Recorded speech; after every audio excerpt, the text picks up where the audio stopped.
Good morning. I'm shooting like this because I have some things to say and I don't want to wait until I get my hair washed and put makeup on.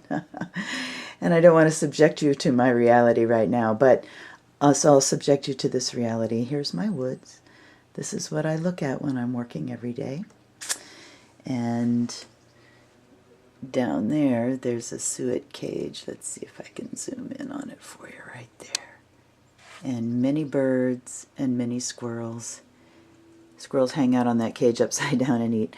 But we see wonderful things in the woods. At any rate, what I want to talk to you about briefly is about ritual, because I'm going to start posting a lot of vlogs on ritual experiences and ritual reality. And I'm well aware that I can sound like an absolute kook when I'm talking about these things. It sounds kooky to me. And I'm also going to be, talking about different, sometimes religious contexts, different spiritual contexts, all of which I participate in. And this does not make me a hypocrite. I believe in choosing your belief systems. I come at things from a standpoint of experience, so experience is valid. The interpretation of the experience is where we get into beliefs and belief systems. And I think that we need to choose our belief systems consciously. So, when I'm talking about these experiences that I'm having in ritual, and there's a vlog that I've just uploaded about doing a ritual with the fairies, does this mean that I truly believe these things? In one sense, yes.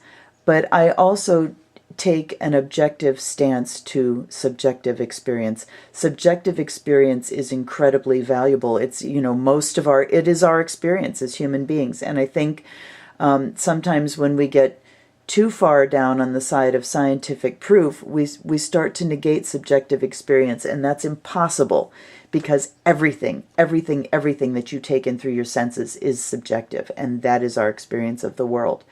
What we need is to be informed about how our brain works and how it processes experience, and choose which experiences we step into and choose them for their value. And I know that when I step into a ritual context and I step into the belief systems of magic and witchcraft and fairies, amazing things happen. Things happen that just make you giggle because you couldn't set it up that way if you tried.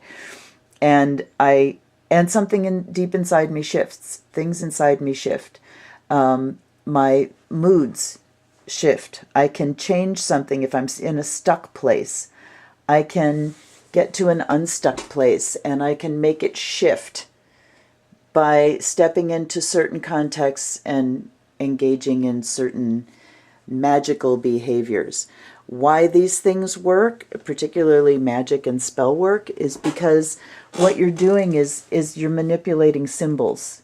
And these symbols are things that your unconscious understands. You have to have programmed yourself with this symbol set. So, whatever belief system you step into, there's going to be a symbol set that goes with that. When you're talking about witchcraft, it's the elemental paradigm of air, fire, water, earth, spirit.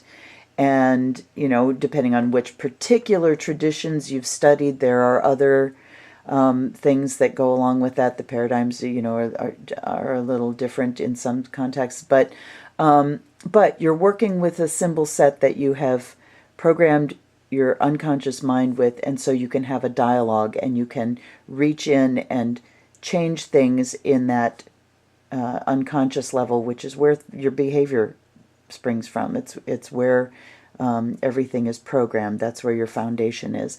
So, and then when I step into a Buddhist context and I'm doing Makahanya Haramito Shingyo and I'm chanting the Heart Sutra and chanting the sutras, I'm stepping into a context and a symbol set there as well. Does it mean because I have different contexts, and Tibetan Buddhism is another one, that any of these is watered down in any way? No, it doesn't, because I'm the one that chooses my commitment level. And when I participate in these things, I'm committing to them 100%. This is possible because they are belief systems, and belief systems can be changed. So they can be changed and they can be chosen. And I think they must be chosen, or they're not conscious, and that's where you can get into fundamentalism.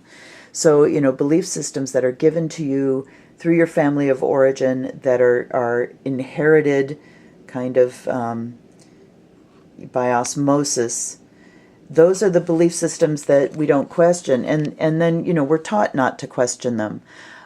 I think you need to question every belief that you hold all the time. Doubt them, question them. That's the path to enlightenment. That's the path to consciousness.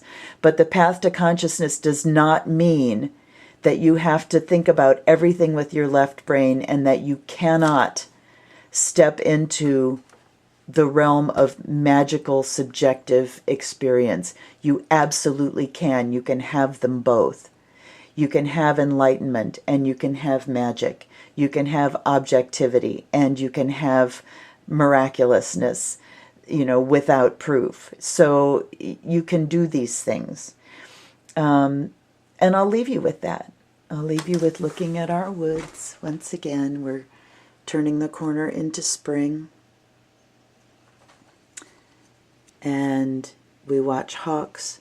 We've watched massive trees come down in the woods. There's another one at the very bottom there that's got the fungus. This is a tulip poplar. It's huge. It's one of the 2 tallest trees in this chunk of old growth forest. And it's got the fungus at its base, which is what took down that massive tree over there. And I guess it's begun to rain, indeed. I love my woods. I love all the creatures in it. Gray and black squirrels. Everybody's hiding out now. There was a Cooper's hawk sitting there earlier this morning. Oh, somebody's come to visit the cage. Hello, darling. Where are you? It's so hard to tell what I'm focusing on. There we go.